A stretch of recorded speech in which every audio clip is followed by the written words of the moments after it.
Hi everyone, welcome back to my channel. I'm Huck. Today we are doing my crafting wrap up for Q2 of 2025.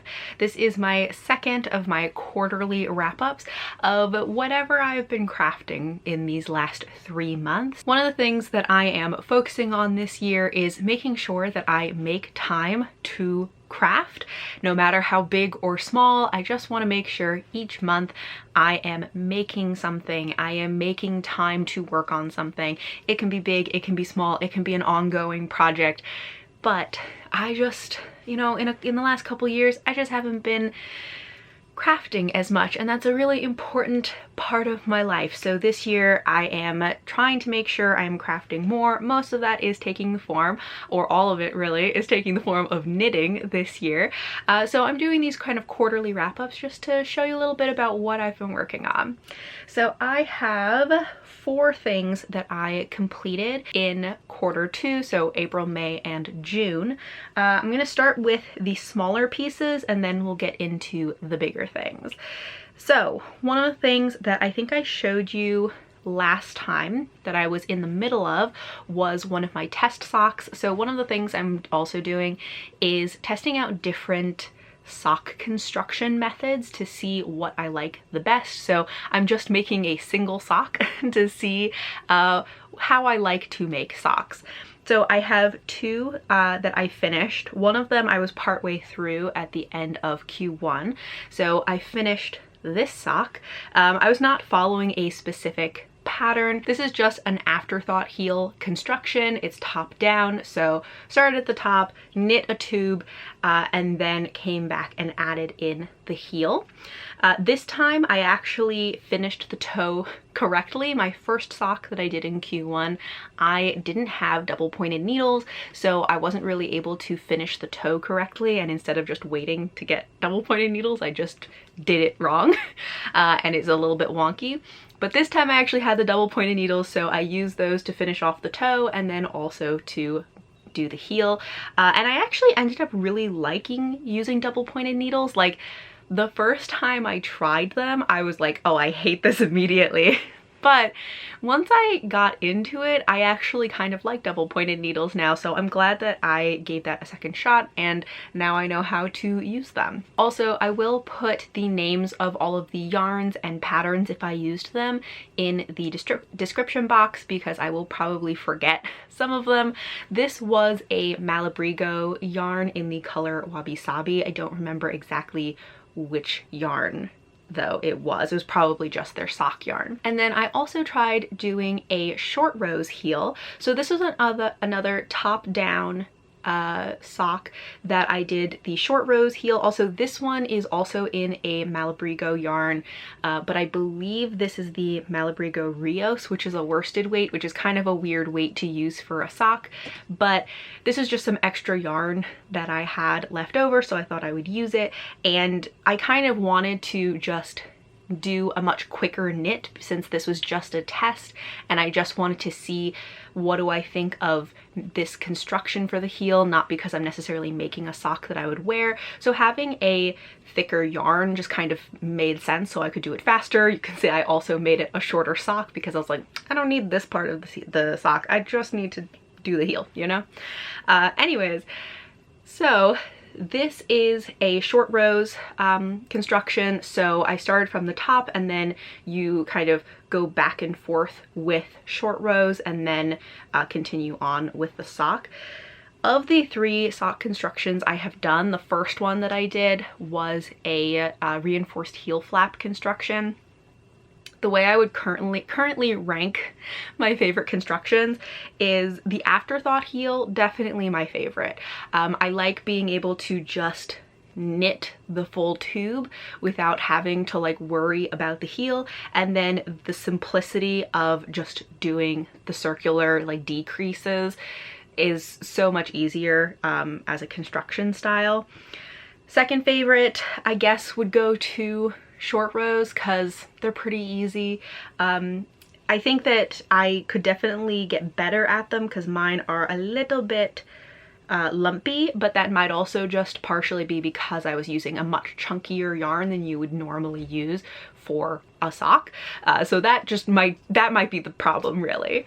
And then my least favorite is the heel flap construction. I just find that construction really annoying to do, and I also don't really like the look of the finished product with the little gusset. It's just not for me. So that's my current ranking of sock constructions.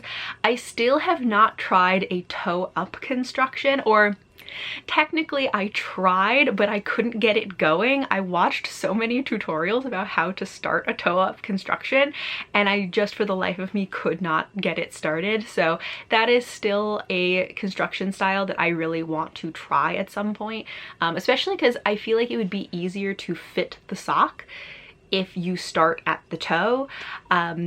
Anyways, I'll try that sometime in the future. But so far, this is where I'm at with my sock testing.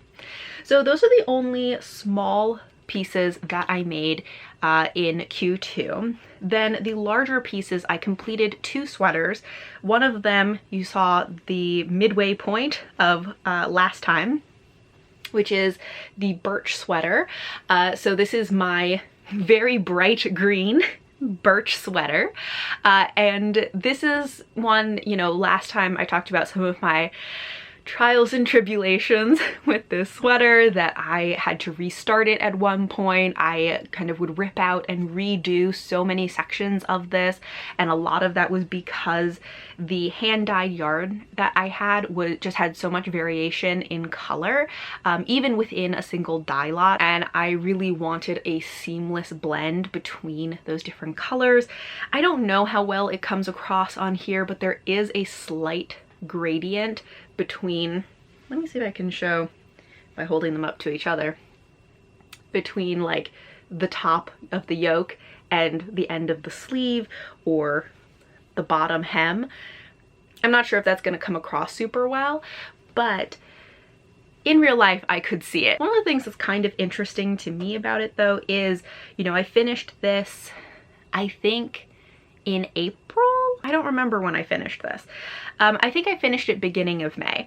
And then, you know, it's not really sweater season, so I wore it for a video and then I folded it up and put it away, and I just recently, you know, took it back out for this video. I tried it on again just to look at it, and, you know, a lot of having some distance from it means that I don't really notice a lot of the quirks and mistakes that really like may have bothered me before. So that is something that is always nice when you kind of have a little more distance and kind of forget all of the little things that you're like, oh yeah, that thing went wrong, or like this is a little wonky. I really don't see a lot of those things anymore because I've forgotten, and that's very nice.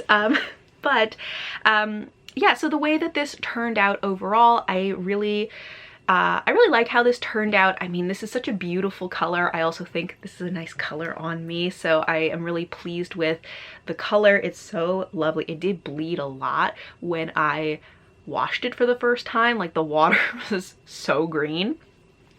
But I really love the way it turned out. The texture of the fabric that I made is just lovely. I like that. So this yarn is also a Malabrigo yarn. I'm realizing I use a lot of Malabrigo apparently, but they have really beautiful colors. So I think this is the Malabrigo dos Tierras in the color Lettuce, which I love this color. They have a lot of different yarn bases in the same color, and it's just beautiful. I didn't really like working with this yarn. It was very frustrating to work with. I had to have a much tighter tension while knitting than I normally do, because when I had my usual tension, which I guess is a little on the looser side, it just looked very uneven and I wasn't really liking how it looked, so I had to have a much like tighter tension, which also means that the fabric is much denser than I was expecting it to be, and the sweater itself is like very heavy. Like, it's not a heavy sweater in that like it's pretty thin, but it just weighs a lot. It weighs more than you would expect. I don't think I would use this exact yarn again. The yarn itself was frustrating to use, although I do love how it turned out. And I do really like also that, so this yarn is 50% wool, 50% alpaca. And while it is not a like a brushed yarn, it does have a slight fuzziness to it, and it will probably become a little more fuzzy as it is worn and washed, as those alpaca fibers kind of fluff up a little bit, which I really like. I actually also made a little matching cowl to go with it. So this is to be able to turn this into a turtleneck. The original pattern for this, I made so many changes to this pattern, it's a little ridiculous. One of the things that I obviously changed is that the pattern is a turtleneck, and I obviously made this into a crew neck. Personally, I don't really wear a lot of turtlenecks. I find them, one, I get hot easily, and so a turtleneck just makes me too hot often. Also, a lot of times I think they're kind of uncomfortable because they either are like too tight and they feel like they're strangling you, or they're too loose and I just feel like they're constantly touching my chin and it just is annoying. And also, I don't think I look very good in turtlenecks. Like, I just don't think that's the thing for me. But I always see all these turtleneck sweaters and I think they look so good on other people that I always want a turtleneck. So my compromise was to turn this into a crew neck and then make a matching cowl. So I have like a detachable turtleneck to go with this, so that I could at least see what it would look like with a turtleneck. And if I wanted to wear it that way, I can. So that's what it would look like if it was a turtleneck. So that was a fun little compromise for me that I might do again in the future if I have any other sweaters that I want the option of a turtleneck. And then the other thing that I completed was another sweater, but this was my first colorwork sweater. This is the Gondola sweater, and I definitely took color inspiration from a picture that I saw on Instagram, which did a very similar like black base with gold diamonds. I will also link that in the description if I can find it again. But I love the way that this turned out. I have an Instagram post about it, but I'll put a picture on the screen if you want to see a little bit more of like how this looks when it's laid out.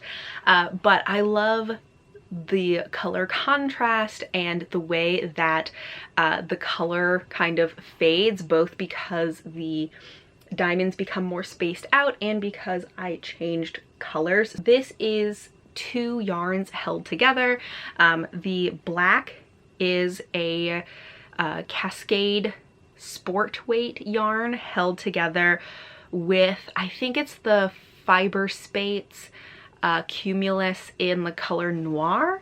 So I have those held together for the base, and then for the diamonds it is also a Cascade sport weight yarn, but yellow obviously, and then for the upper diamonds it is held together with a Drop Alpaca Silk yarn in, I think it's the color Curry, so it's like a darker yellow.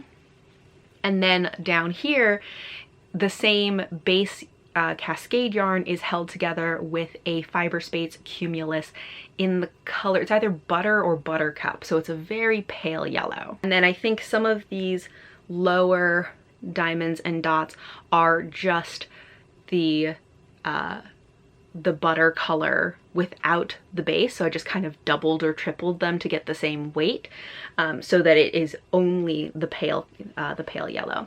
And it also has a little color work on the sleeve, and I did a little yellow stripe on the cuff.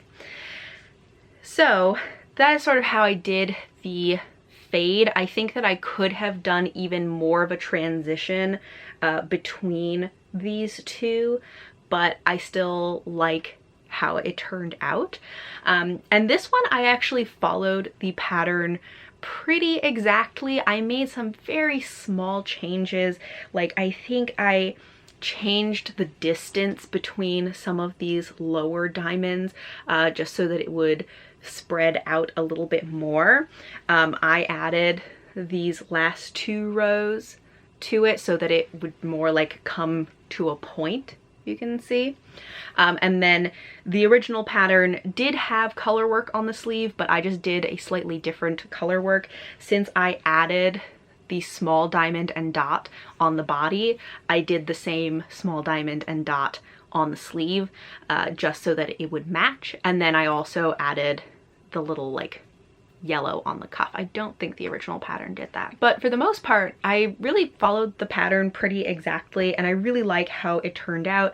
The sizing was really good. I think of the sweaters that I have made, I feel like this one, the pattern itself got the sizing the best, and especially the yoke length. Every other sweater that I've done before this, which granted is 2 sweaters, so I don't have a lot of things to compare it to, but the other 2 I have had problems with the yoke length, and this one, the yoke length or depth is like perfect. As I said, this was my first color work sweater, and it was so fun to do color work.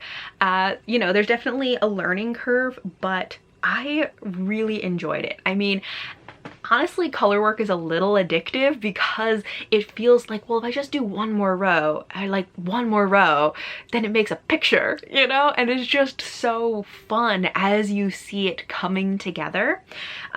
I thought this was a really good one to do as a first color work. It is a charted color work, and it is also such a simple design, and it's very easy to memorize for each section that you're doing because the diamonds are always the same shape. Even if you lose count, you can kind of tell where you are and what you're supposed to be doing, because once you understand like how to line up the stitches for the diamonds, it's just kind of always the same thing. And so that makes it really easy to keep track of where you are, memorize what you're doing. Even if you get lost, you can remember where you're at. Like, it was very simple, but also I found this to be a very satisfying design to do because I love the way it kind of expands as you go down the color work. So this, I thought, was very fun. This was a really great first one to start with. I definitely did make some mistakes along the way, but I had very little that I had to like rip back and redo anything. I don't think there was anything significant. There were a couple times where I did make some mistakes with my color work, like somehow luckily all of my mistakes are on the back and they're pretty minor. So let me see if I can show you, like right here, there's a point right here where I did some like extra yellow bits. So like there's a little connecting line where there isn't supposed to be one. There's also one in here that's just like 100% not a diamond shape. This one, what is that? Also not a diamond. But then, you know, again, they're all on the back, and when you look at it as a whole, that one you can kind of see, but for the most part, it's not that noticeable. So I feel pretty good about it. Those were not mistakes that I felt were so egregious that I felt the need to go back and fix them. And honestly, if at some point I decide that I do hate it, I can always go back and do like, you know, hand stitch over it to, I don't remember what the term actually is, but do like hand stitch over it to add in the colors in the correct places. But I don't think I am upset about it enough to do that. But yeah, also, oh, let me show you my floats, because I was very proud of how my floats turned out. Look at this. Doesn't that look amazing? Like, I'm not sure how well this will focus on it, but like, oh, they're so good. There are a couple spots where you'll see like there's kind of a wonky stitch, but that's because those were where I was incorporating some of the the light yellow to create that color gradient. So I was just sort of weaving in some extra ends there because I was sort of trying to scatter them in to incorporate them a little more and make more of a gradient. So those aren't actually floats. That's me weaving in some ends awkwardly. But the floats themselves, oh, they're so beautiful. I love how they turned out. And I unintentionally did some like ladder catching floats, whatever that's called, where you do these little ladders, and they look great. I didn't realize that they were different from like regular catching floats, but that's just sort of how I was doing it. And I think they look very tidy. Also, my floats, decently stretchy. So I am pretty happy with that as well. Anyways, I was very proud of my floats. And then my current project that I am, I don't know, maybe a quarter of the way through is this sweater. Surprise, surprise, it's also green. But this is a different green. It is brighter. See? These are very different. This will also have other colors as well. But this is, I think it's called the Stripe Hype sweater. So this is my first drop shoulder sweater, because everything else I've done have been like circular yoke or raglan kind of styles. So this is my first drop shoulder, which also means that at least for a portion of this I've had to do knitting it flat, going back and forth. So my stitches are definitely a lot more uneven. I don't know if you can see it. That'll make me feel a little better if you can't really see the unevenness on camera. But my stitches are definitely a lot more uneven because I am not great at purling. So that's not fantastic, but I think it's not terrible. I have finally gotten to the point where I joined it in the round. So I've been knitting in the round now for, I don't know, is that like an inch and a half or something? So I think I'm about a quarter of the way through. I have to knit the rest of the body and then do the sleeves. So that is everything that I completed in Q2 and my current project going into Q3. Have you guys been working on anything? Do you have any creative or crafty projects that you've been doing, whether it's knitting or otherwise? I'd love to hear about whatever you're working on. But thank you all for watching, and until next time, bye.